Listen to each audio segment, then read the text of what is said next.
My name is Oscar Peña from the PMO Leader, and I will be your host today. And I think that we are around 200 people registered for this webinar from several locations. So you can share in the chat where you're joining us from. That will be very helpful for us to know our audience today. And we are excited today for this conversation. We will talk about the hidden delivery risk PMOs don't see until it's too late. In this panel event, we will find out how leading PMOs are forecasting change impact to project delivery confidence. And at the end of this session, we will understand why traditional delivery metrics miss human-led delivery risks. We will learn how to visualize change impact of portfolio, program, and team level. We will see how PMOs can forecast delivery risk before milestones slip, and we walk away with practical ways to strengthen executive confidence in delivery. But before we get going with the agenda for this session, let me introduce our panelists. First, I will start with Matt Dragon. He's the founder of Matai. Matai is a change management platform designed to help organizations embed change. He has over 20 years of experience leading major transformation programs globally as a change manager across sectors such as infrastructure, resources, energy, and property. And through Matai, Matt enables PMOs and change leaders and executives to visualize change impact, manage change load, and proactively address delivery risks to support sustained outcomes. Thank you, Matt, for joining us today. Thanks, Oscar. It's great to be here. Really looking forward to the conversation. Thank you. And our second panelist is Kevin Jones. He's the CEO of Matai North America, with more than a decade of experience delivering large-scale projects and transformations across life sciences, healthcare, and energy. Kevin understands where traditional change approaches often fall short in environments of constant transformation. So welcome, Kevin, to the session. Thank you, Oscar. Happy to be here and looking forward to the discussion today. Thank you. So for the agenda today, we have a 60-minute session. We will have a panel discussions for about 45 minutes, and we will keep the last 10 minutes for Q&As, questions and answers. So in the chat, you can share with us your questions. We will try to answer all of them live during the session at the end. And if we don't have enough time to answer all of them, we will answer them offline, and we will send you back the answers, our comments, okay? So this webinar will be recorded, and we will share. It will be shared with you by email and by the socials, and so you will have the chance to look at this later. And well, so let's get started. I will ask some questions to know the insights from Kevin and Matt. And well, let's get started. So the first thing that I like to the first question for Matt is, Matt, you said projects don't fail because of poor plans, but they fail because change impacts collide. What does that actually mean in a real project, Matt?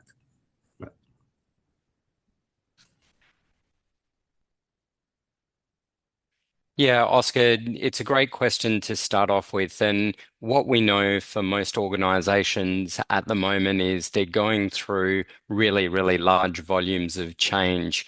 Previously, transformation was looked at as a single program or a single event. For most organizations now, transformation is a constant within their business operations. And with transformation being a constant in business operations, organizations are facing significant challenges in managing the capacity of their people to absorb changes and to take on new ways of working. And what we've found historically is that PMOs have built up really good capabilities in terms of managing deliveries and managing schedule. They've been really good at building capabilities for understanding dependencies within schedules, managing budgets, and actually executing, tracking risks within execution. But after go live events, what typically happens is there's very little visibility or very little ongoing tracking of what's happening in the organization. And that's where the big risk lies at the point of adoption. And when you've got multiple changes happening in environments where of constant transformation, you get that significant risk of, people being or feeling overwhelmed by the volume of change, people not adopting new ways of working because they've got too much on or because they might have missed something coming down the line. So we really see that as the next evolution for PMO to extend the way they look at the organization and the way they look at their model from just being delivery focused to extending beyond delivery and to looking at what are the risks within the organization related to people that are going to impact the ability to realize benefits. Oh, Oscar, you're on mute. Sorry. Perfect. Thank you, Matt. Thanks for your answer. And I will have a second question that's for Kevin, maybe. Kevin, why do traditional delivery metrics miss the invisible layer of risks? Yeah, it's a great question. I think from my perspective, the gap is between typically what planned work do we have and then what work is actually experienced by individuals and teams. We talk a little bit about how change load, it accumulates, but it's invisible over time unless you really treat it as data, unless you're monitoring and tracking it. And so by the time it shows up in your delivery metrics, it's actually already potentially affecting your adoption or potentially even your morale in your organization. So more and more, we're seeing PMOs, they're actually looking to integrate adoption. They're thinking about stakeholder impact, and they're also thinking about change intensity. And how can we bring that into our governance and into our reporting? So said another way, I think it's a shift for PMOs. It's not just about delivery focus, but it's also really that human impact. So thinking more broadly than just traditional approaches or views of project or program management, thinking more about, well, how do we ensure the adoption success?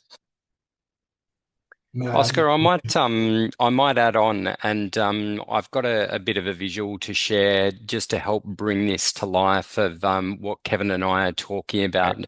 So I'll just share my screen. Give me 1 second.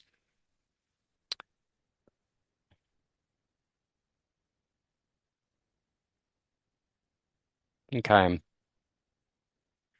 So in terms of a traditional project management flow, and I know everyone on the call being project management professionals would be very familiar with this, but typically you start with your business case, your investment decision. What we know and what we're, I guess, describing is project teams and PMOs being very, very good at that solution delivery window. So being able to kick off projects, being able to identify and understand the business problems that they're trying to solve and being able to deliver solutions to meet those problems. What we know from the way most organizations look at change management at the moment is the change team works alongside the project team and they ready a business for a go live event. The interesting thing with what a lot of organizations are facing at the moment and what a lot of the research says is that the majority of financial benefit from transformations and from change investment is actually lost post go live. So the challenge here for organizations isn't about how do we deliver really good solutions. It's actually about how do we operationalize those solutions and how do we extract genuine value from the solutions that are delivered by the PMO. And then the other thing that we know is in organizations, our leaders are busy, and we talk about that space or that environment of constant change where there's a lot going on, as well as managing business as usual activities. And what we know as well from the research and our experience is that typically most projects within a transformation framework that come out of a PMO, they only capture the attention of leaders for 6 to 8 weeks after post go live. So you've got a very, very small window of opportunity to keep leaders' attention and to keep the organization focused on adoption. Now, what we describe after that is where we're going about the measurement and identifying collisions and continuing to measure adoption. What we're seeing with more mature PMOs now, they're stepping into this space where rather than it being a black hole where there's no visibility of impact in the business, there's no measurement of adoption, there's no tracking of the leading indicators associated with their targets.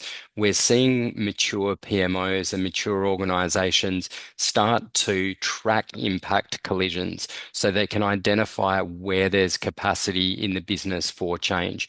They're starting to measure adoption in a consistent way so they can actually use it as a leading indicator for their benefit realization targets. And they can re-engage with leaders if they need to, if adoption's slipping. And they're using operational metrics to feed their leading indicators so they can identify barriers. And what we're trying to do is, I guess, reverse this trend of failed benefit realization or failed projects and delays in benefit realization. So I hope that helps to articulate and, I guess, visualize the problem that organizations are facing.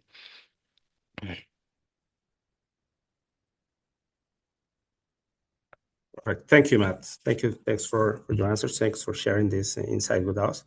And my next question is open for both of you. How can PMOs start forecasting change risk before milestones slip? Kevin, I might let you take the first crack at that, and then I'll share a sneaky dashboard that we use to help visualize it. Sounds like a plan. So I guess in terms of forecasting before the milestones start to slip, I'd suggest gathering the data and visualizing it at a portfolio and a program level, but keeping an eye towards what's happening in departments and functions and at that team level that Matt was mentioning. I think if you can identify where, say, 3 or X initiatives are going to hit the same population, that simple mapping, it can help you to surface, well, there's overlap here, or there's significant saturation, or we're going to have some readiness issues that we need to prepare for. There was a little bit of an allusion to this earlier in the conversation, but we work with an enterprise that ran into this very issue. Everything from a program perspective, it looked great, and then when it was time to actually go towards implementation, it was a little bit too late because there was a realization that all of the programs impacted the same operational team within a roughly 60-day window. And nobody really saw this collision impact because the data lived inside each of the programs, not really at that portfolio level. So what ended up happening is they had a delayed adoption. There were significant escalations, executive frustration as well. And it wasn't because the PMO failed. It was just because the cumulative effect wasn't visible.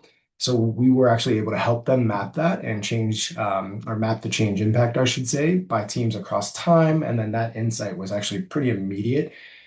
Beyond visualizing it, I think if we can define and track those leading indicators, as Matt shared earlier, what's the engagement, what's the readiness, what's the capacity strain, that's the people side of change that if we can anticipate that, we can anticipate the risks, we can mitigate it, and we can course correct.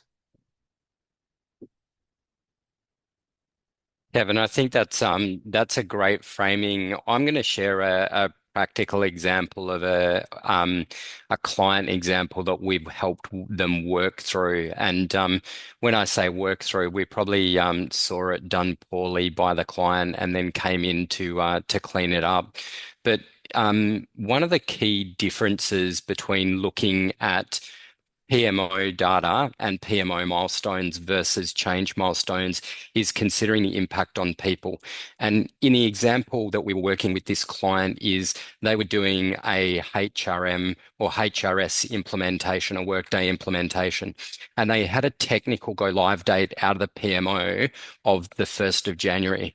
And that was a fine date to go live on. That wasn't a problem at all. And the PMO recorded that milestone as being achieved.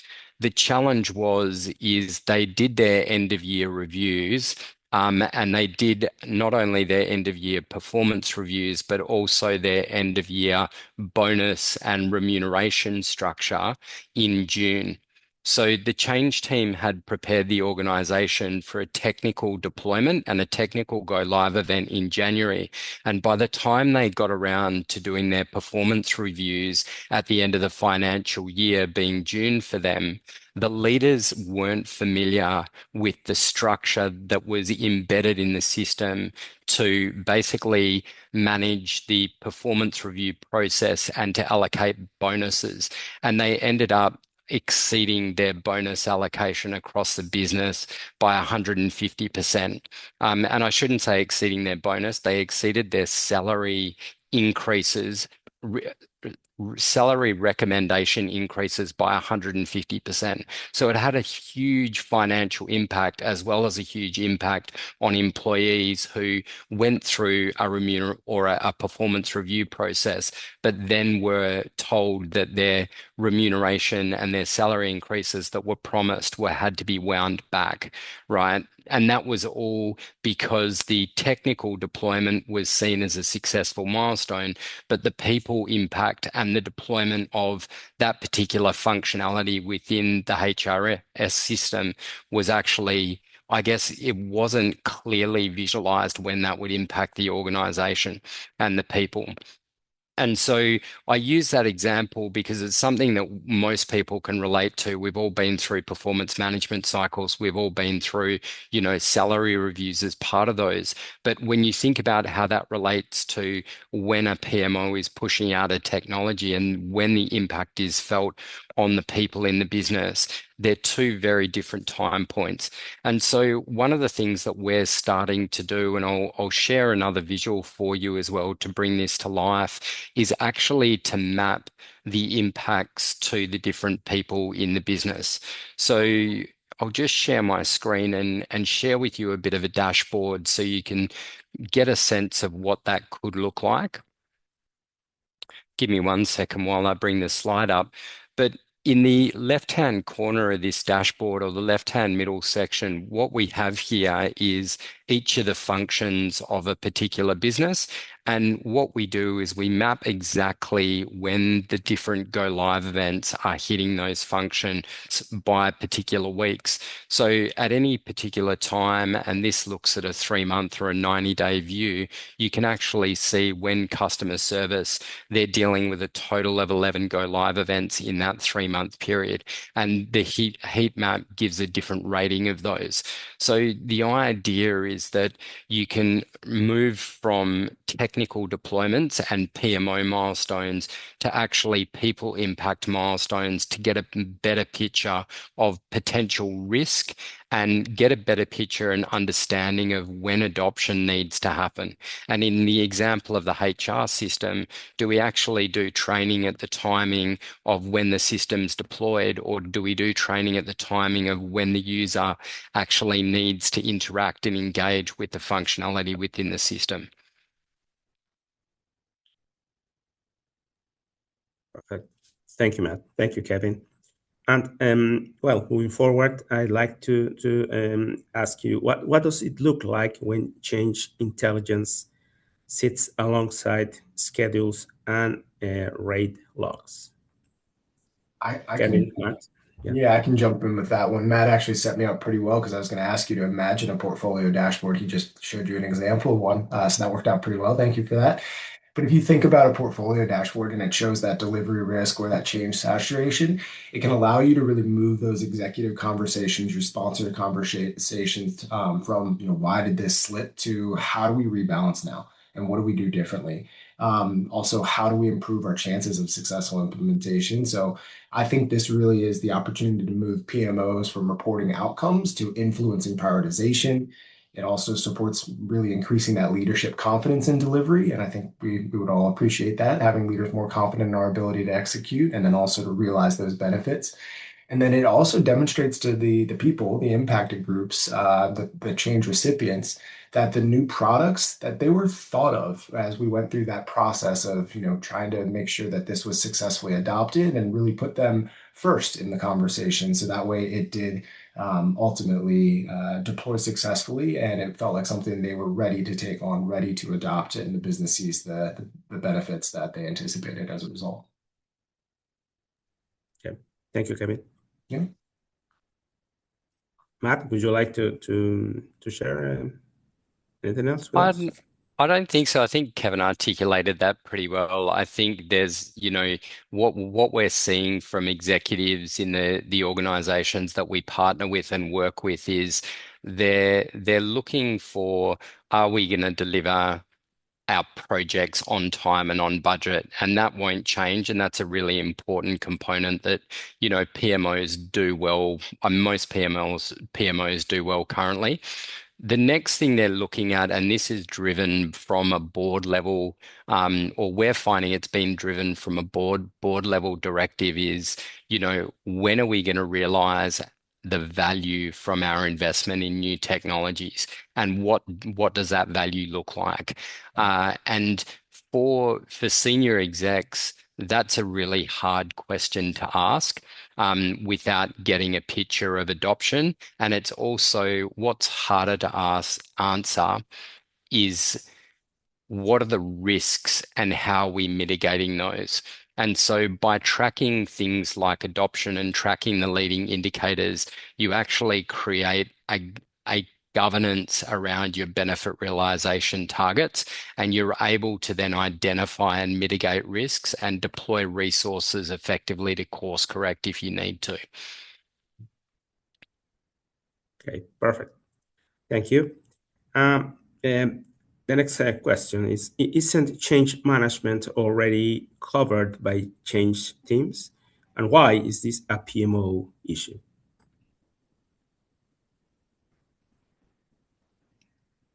Matt?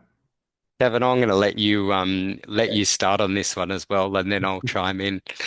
Perfect. I was just looking for the quote. I don't have it immediately in front of me, but it's to the effect of, change, the pace of change is accelerating. It's not slowing down, and we're going to continue to be inundated by change, both within our professional organizations, but then also within, our lives. And so with that, I think PMOs are increasingly, they're being asked, can we handle this much transformation, this much change? It's a solid question from leadership, and it's not just a methodology question, it's more a data question. And so we're seeing in some organizations the PMs, the PMOs, they're being asked to do more with less as organizations are looking to become leaner or make use of AI.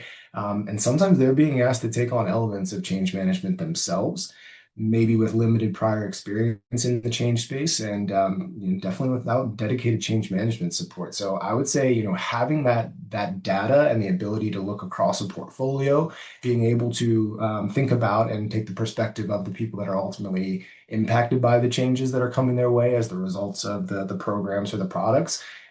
Keeping that in mind, it's really critically important. Yeah, I think Kevin's raised a really good point in the trends that we're seeing is because of the high volume of change. A lot of organizations are relying on project managers and the PMO to take on traditional change management responsibilities. And that's been due to a resourcing and in often budget allocation decisions and those type of things.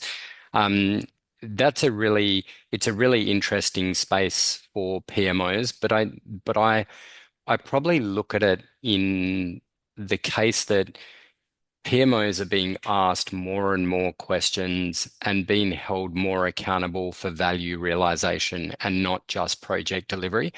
And as the custodians or those people that and the place in the organization that's being held accountable for value realization, I think there's significant upside for PMOs to invest in their ability to understand change and to work with change managers if they have them available to paint a full picture around value realization.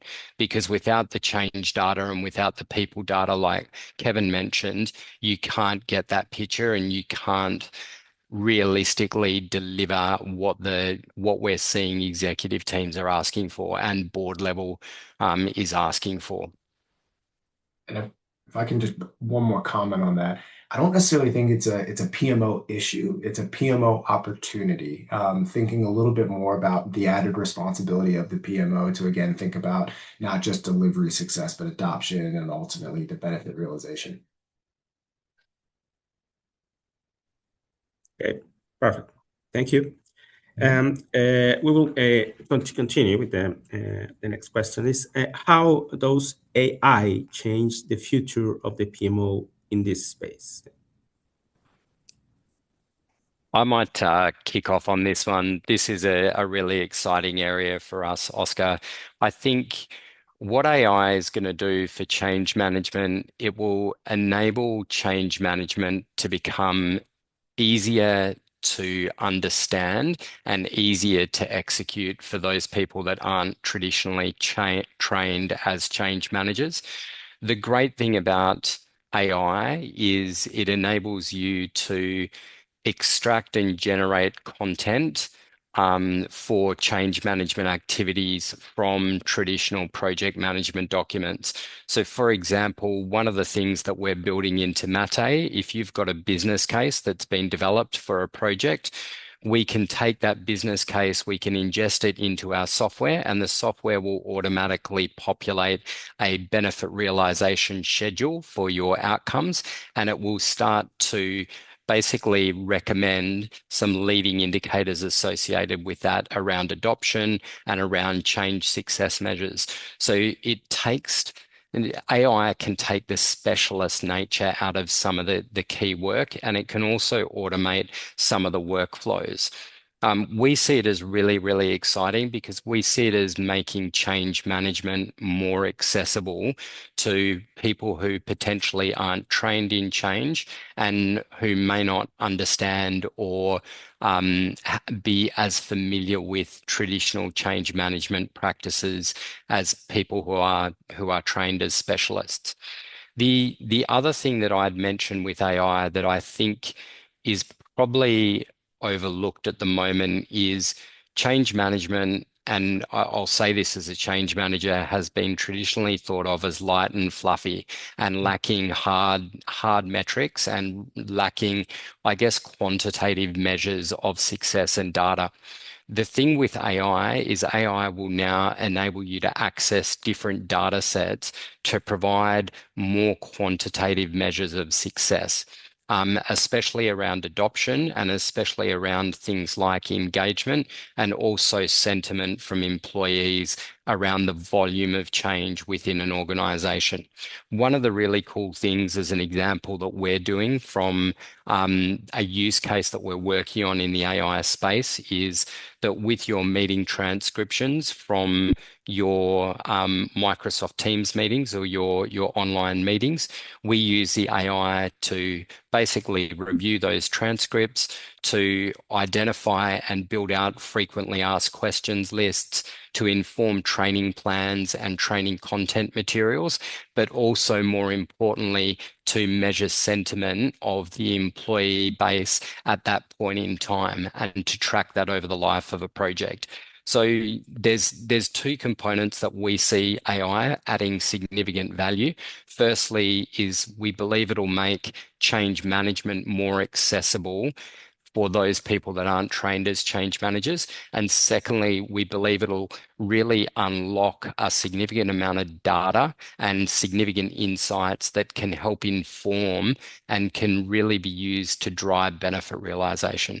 Kevin, do you have anything to add? I know Kevin's our AI whiz. He's the guru in the business. So he'll probably have more than me. I think you said it very well. One of the things that I think with AI is anybody that's had the opportunity to interact with it, you know that prompts are really important, but context is equally, if not more important. And the organization of that context is incredibly important as well. So how is your data structured? Is it centralized? Is it consistent? I mean, that's really going to determine how far you can take some of the AI insights. We're seeing a lot of trends towards data hygiene and analytics that AI can enable, catching things that others might, not necessarily catch or they might overlook. And that's one of the great things about having something, plugged in a portfolio change management platform like Mate. That AI can surface the emerging risk patterns like adoption or change fatigue, impact overlap, like we were talking about, the engagement overload. It can also automate reporting, which, Matt, you didn't touch on this, but this is one of the things that's great about Mate at this point in time. We're able to, at a click of a button, after the data has been entered into the platform, create slides that are 85, 95% of the way there towards being ready for presentation. And that's on your branded template. So that allows the change managers or the PMs or whoever it may be supporting the development of that reporting to be able to focus on, I get my data in, I click the button, I have the report that I need or the document that I need to take into a leadership meeting, and I can focus my time and attention on those more value-adding activities rather than on just constant slide refreshing or working out of Excel files and things like that that don't necessarily talk to one another. So I think when you pair PM data and reporting with AI, it can really support what I'm seeing and hoping is emergence in change intelligence. Thank you, both of you. Those are very interesting answers. Yeah. And we can continue with this subject, but we have to move forward with another question. So Sure. thank you. And well, the next one is what are the early warning signs that a PMO has a hidden change risk problem? Kevin, I'll let you go on this. I'm Yeah. smiling because I know you've got some recent history with helping clients.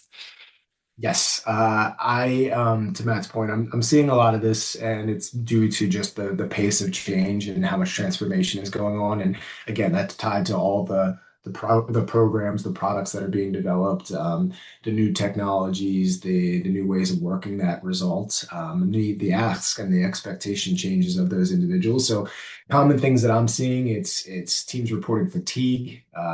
It's repeated resistance, and that shows up in many different forms, sometimes very overt and sometimes very subtle. But we need to be conscious of that as well. And then there's also adoption gaps that surprise leaders. They think that, well, yeah, everybody should love this and should be ready to pick up and run with it. But that's not always the case. And when leaders find out about these adoption issues, they're not necessarily pleased with it. So how do we help them to overcome that and really try to flag that early? Those early warning signs. I also think that, and we touched on this, that no single view of change across initiatives, across your portfolio. I mean, that's going to be pretty critical if you're going to overcome some of these early warning signs. There's also, like I was saying, that heavy reliance on manual reporting, and that's often comprised of stale data. You are spending a week working on a report, but then, you go out to, your leadership team and provide an update. And at that point in time, the data is only good as it was earlier in the week when you started that process.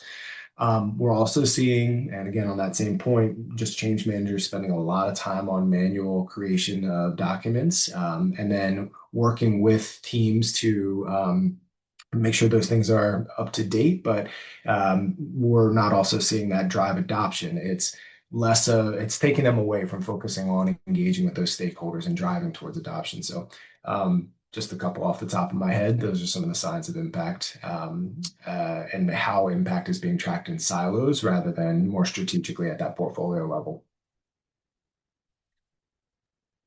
Perfect. Thank you, Kevin. Yeah. Yeah, Matt. Yeah, Oscar, there's an interesting question in the Q&A that I thought I'd address at this point in time as well, because it goes to the heart of measuring adoption. It's from Michelle. She said, how does PMO lead the effort to obtain data across an organization in order to measure adoption? Michelle, I think it's a really, really good question. The first thing that I would recommend a PMO leader to do is to implement a standard approach to measuring adoption. And that might take two or three different forms that is dependent on the type of project and the size and scale of the project that you're deploying or the solution that you're deploying and that you need to measure adoption for. But I think one thing that the PMO can do is provide a layer of governance on how adoption is measured. And by providing that layer of governance, while the PMO might not be the ones who are executing the surveys to test adoption or setting up, the walk me's within applications to get those metrics back, it can set the framework so that one, across all of your projects, you're using a consistent methodology to measure adoption. And then by using a consistent methodology and approach to measuring adoption, you can actually identify which projects are tracking well in regards to adoption measures and which projects are lagging. Because it's very, very hard, usually, if you're not using a consistent approach to get a baseline. So my advice there in terms of PMO taking the lead is PMO sets the governance and then change and the projects execute the adoption measurement. Great question. Yeah. Sorry, I just saw that and Oscar, I just thought it'd be Yeah. very timely to jump in. Perfect. Thank you. Thank you, Matt. We'll continue. So, how can PMOs elevate executive confidence in delivery? I might start with that and start by saying before projects start, PMOs, if they're able to provide a very, very good single view of change, they're able to provide executives a clear picture of capacity in the organization to absorb change and the risk that capacity or lack of capacity represents to project investment. One of the things that we're doing with the dashboard that I showed you previously was if we can identify which areas of the business are stretched or don't have capacity due to high volumes of change, and which areas do have capacity, it can help executives basically make decisions early about where to prioritize expenditure and where to prioritize project delivery so that they minimize risk before they invest. So that's at the early stage of the life cycle. At the back end of the life cycle, we bring back to that adoption measurement. So by providing early indicators of adoption and tracking other early indicators or leading indicators associated with benefit realization targets, things like operational metrics that you can find, things like decommissioning of legacy systems that have the potential to erode value that's been realized. By tracking those things and reporting on those things, you can give execs a picture of where do the risks lie to value realization, but also where are we in relation to mitigating those risks. Kevin, do you have anything to add on that? Yes, actually. My mind went to a previous client and a very senior leader within an organization, and they were talking about we talk a lot about outputs. We need to shift from outputs to outcomes, and so I think that echoes and piggybacks on what you were saying, Matt. How can PMOs, how can we connect the change metrics like adoption to those business outcomes? Because I think that's where the credibility comes in, and it also hopefully increases the confidence in the ability to deliver successfully.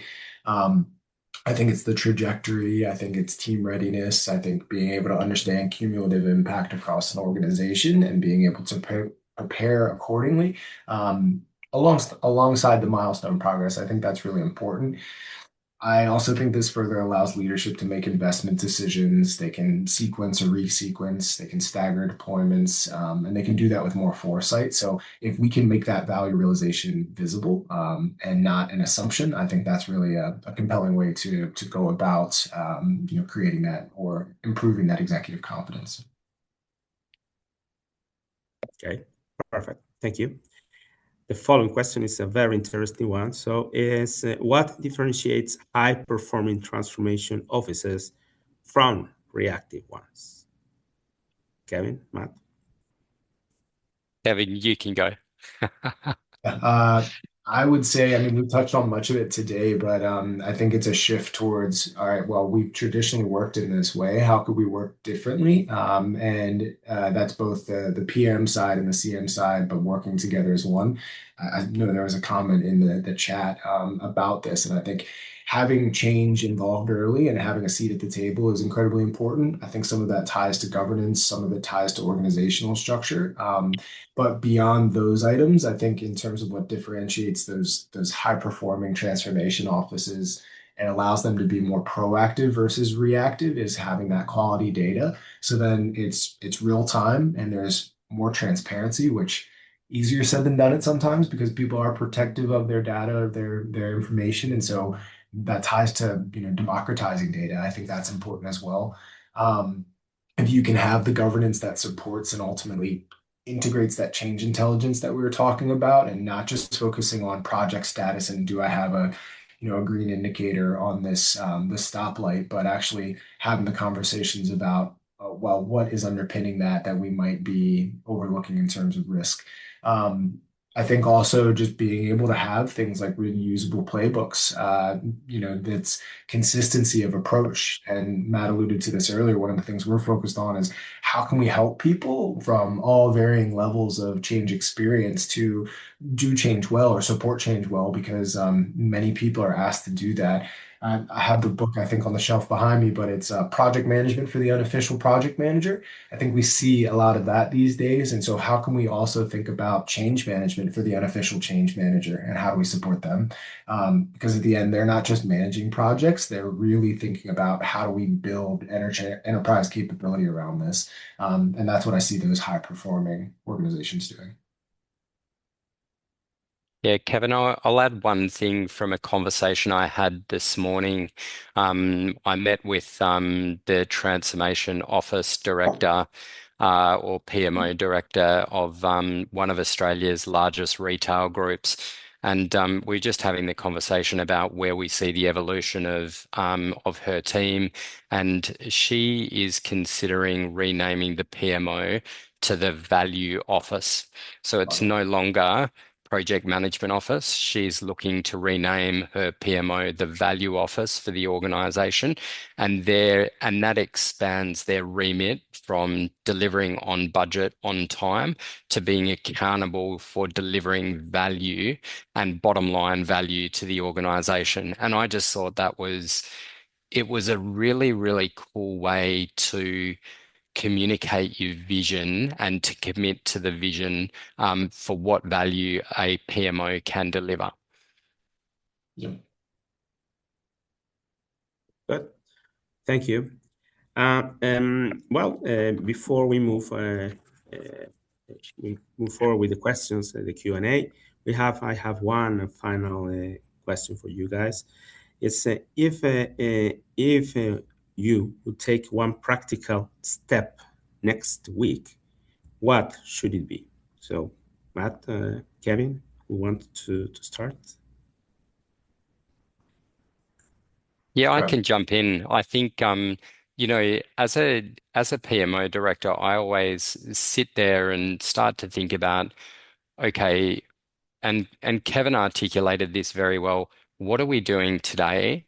And what is going to help us to get to the next step of evolution in the way we deliver value to the organization as a PMO?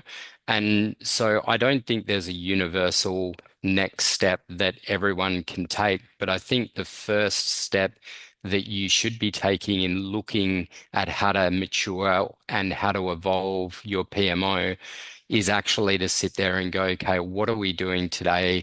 And let's do a gap analysis on where we want to be in the future. And then once you've done that, having a look and identifying, okay, what are the early wins we can do? And then what are the more longer term strategies that we need to put in place? And Kevin and I, we work a lot with clients to do that, where we help clients look at how do they mature their PMO to incorporate and embed change management in the PMO. And then the first step is always, okay, where are we now?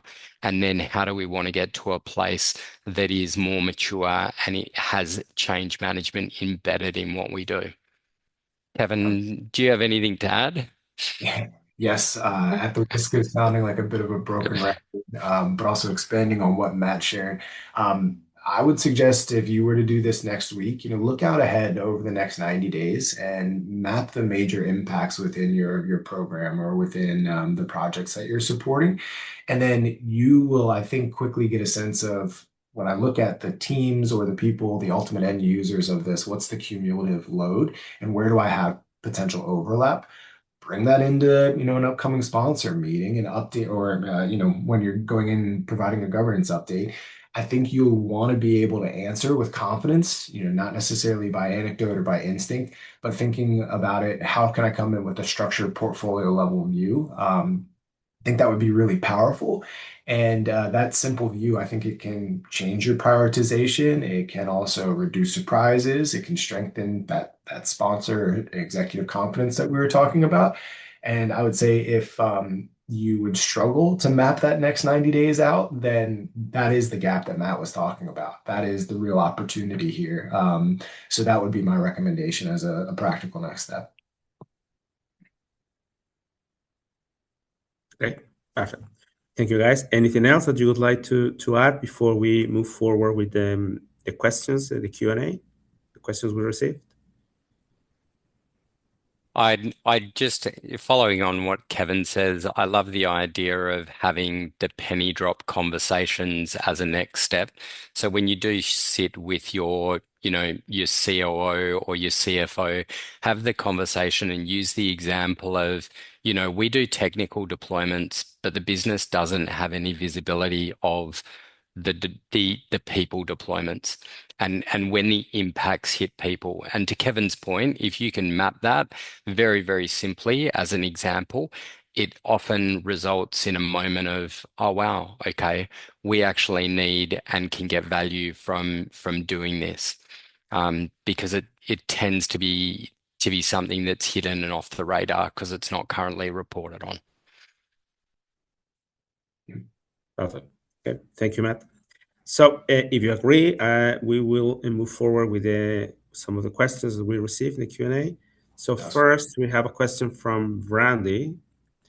He'd love to any advice on thoughts on how to address project delay due to client delayed feedback, change of direction, etc. with operations. So Matt or Kevin, who wants to answer? Kevin, I'll leave you with that one. Yeah, I can jump in on that one. I would say I don't think there's a silver bullet for this. If you have one, I'd love to hear it as well. Maybe Matt, you have a different perspective on this.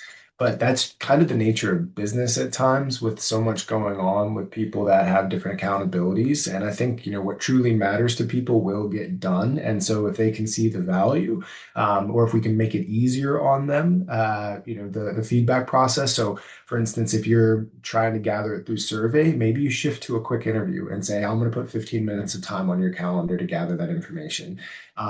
If it's changes in direction, that can be more frustrating, but that also comes with the nature of things. And so capturing that in your risk register, making sure you're being very clear around the trade-offs and what's going to happen as a result of these delays. That is important. I think also one of the things that I've learned is you can't necessarily control it all yourself. And so leaning on your sponsor to have some of those tough conversations when the time comes. Nobody likes to, crack the whip or come down on people, but I think having that conversation with your sponsor, that is the role that they're there to play. So I'd suggest working through them to the extent that you can, after trying to address it yourself, because my first recommendation would always be go to the source yourself. Try to have that conversation and get the outcome. If you're unable to do so, then that probably requires an escalation. Matt, what do you think on that one? Oh, I think you said it well. There's no silver bullet to that. If I had a magic wand, I'd wave it. But I think we've all dealt with delays on client side, things that are out of our hands, unfortunately. And I think, being resilient in those situations and helping your stakeholders focus on where the risks are from delaying. It comes back to that old saying that, when you don't make a decision, you're actually making a decision, and there's consequences to that. So being able to shine a light on that in your role, I think, is important. How you solve for that, unless you have decision authority, is very, very hard. Yeah, absolutely. Perfect. Thank you. We have another question from Cheryl. Any recommendations for PMO tools to be able to produce centralized data seamlessly? Smartsheet, ClickUp, Monday.com. So, Matt or Yeah, Kevin? happy to share on this. Cheryl, my comment on tooling is that most tools do one or two things really, really well, even though they might try to do 10, 15 things. So what I always recommend is really identify what your core need is. Is it for project management? Is it for portfolio reporting? Is it for change management? And go after a tool that is tailored to basically deliver on that challenge, or the problem that you're trying to solve. It's the conversation I had this morning that I referenced. We were actually talking about tooling, and we were talking about the promises that a number of tools make around the breadth of functionality. But when you really, really drill down, most of those tools are good at, a handful of things, and they're good at their core functionality. But once they branch outside of that significantly, it really becomes a risk. So, I would say look at the tools closely, be really clear on what you're trying to solve with the tools, and go for the best tool that solves that particular problem without trying to boil the ocean and solve all the problems of the world. Sorry, I can't give you the magic tool. If you're looking for a change management tool, Mate is your go-to. Thank you. And we have a couple of questions more. It's an anonymous participant. So first one, I think change management needs to be included in PMO function. Change leaders should be included in the decision making. I see change management is engaged too late. How would we influence early engagement? Yeah, I can build off that one. I referenced it when I was answering one of the other questions, but I think that this is something that PMs and PMOs that are very thoughtful will recognize the need to have change managers at the table early. And when I say at the table early, that doesn't mean that they need to be off to the races and spun up to do a lot of work straight away, but at least involved in the early conversation so they can scope what work they have or ask the questions to glean the insights that then will allow them to determine, all right, maybe I don't need to lean in right now, but in a month's time, it would actually make sense for me to start ramping up. Or now I can go off and have the conversations because this is a massive program and I'm going to need more resources to support this effectively.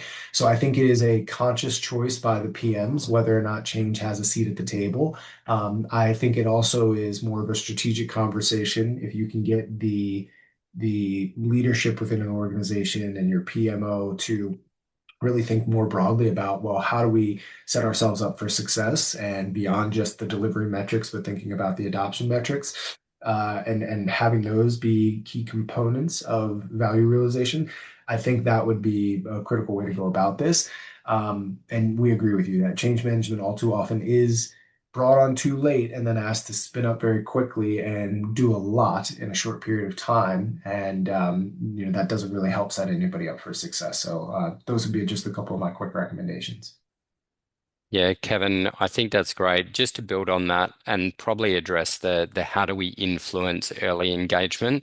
I think influencing early engagement is about understanding what value as a change manager you can bring to PMO when they're standing up projects.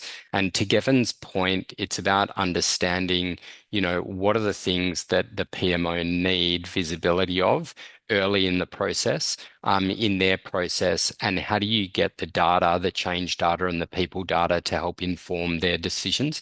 And when I think about the discussions that we've been having, if you can bring capacity information about your organization to the table when a project team is standing up their project plan and considering what are their key milestones and what is their deployment schedule early on, I think that can add a lot of value to their planning process. So that's one example of, how you can influence early engagement. I always go back to where can you add value early in the PMO or in the project management process. Thank you. And we have a final question. It's a kind of long question, so I think it would be better if you, Matt, or Kevin go through the question and answer. It's like different pieces of Yeah. different questions. So yeah. Yeah, so I can answer this one. Part of our tooling, we actually track project management time commitment to project delivery, and we also look at time commitment to other activities related to project and change. So I think, how do you recommend preventing overloading project managers? The first thing you've got to measure and understand their load. In addition to project managers, we often see business SMEs get regularly overloaded by multiple projects. Often projects ask the same people in organizations to contribute and input. And one of the things that we advocate for very strongly is how do you track that? How do you measure it? And how do you report on it so that you don't smash people? At the end of the day, we want to avoid overloading people because typically the good people get overloaded, and you don't want to burn them out. So I think that the key thing is how do you track it? How do you get a system that potentially tracks that for you? And once you're tracking it, how do you make decisions effectively to use your resources within the PMO? And that's not always easy. It's a bit of a juggling act. But if you've got the data, you can have the conversations about getting additional resources. If you don't have the data, it's very hard to justify needing additional project managers if your project managers are overloaded. Kevin, do you have anything else to add? I think you touched on it. The PM capacity planning is important from a PMO perspective, and outside of Mate, that is something that ultimately I think it is again escalating and having some of the tougher conversations if there is overload. And I think the risk is that we try to take on so much from a quantity perspective, and then quality slips as a result. So if an organization truly values that quality, I think that's going to be something important that I would hope that can be raised and a thoughtful conversation can be had around it. I just saw Perfect. the last question pop in there about transitioning PMO to VMO. I love it, David, is what I think. I actually think it helps really articulate, and VMO, for those on the call who may not have heard the term before, is Value Management Office.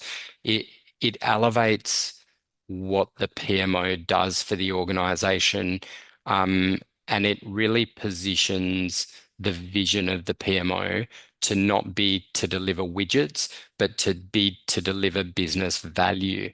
And I think if you're willing to take on the name of Value Management Office, I mean, I'd be a huge advocate for it because I think it helps you have greater conversations or higher level conversations with your executive.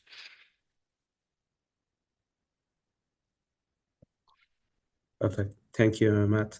And before we go, any final comments, any final thoughts, Kevin and Matt?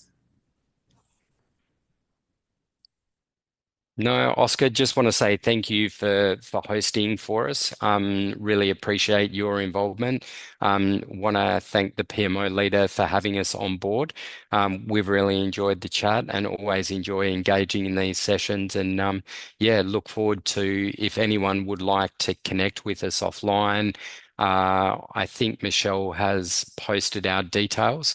So either connect directly via email or phone, or you can hit us up on LinkedIn.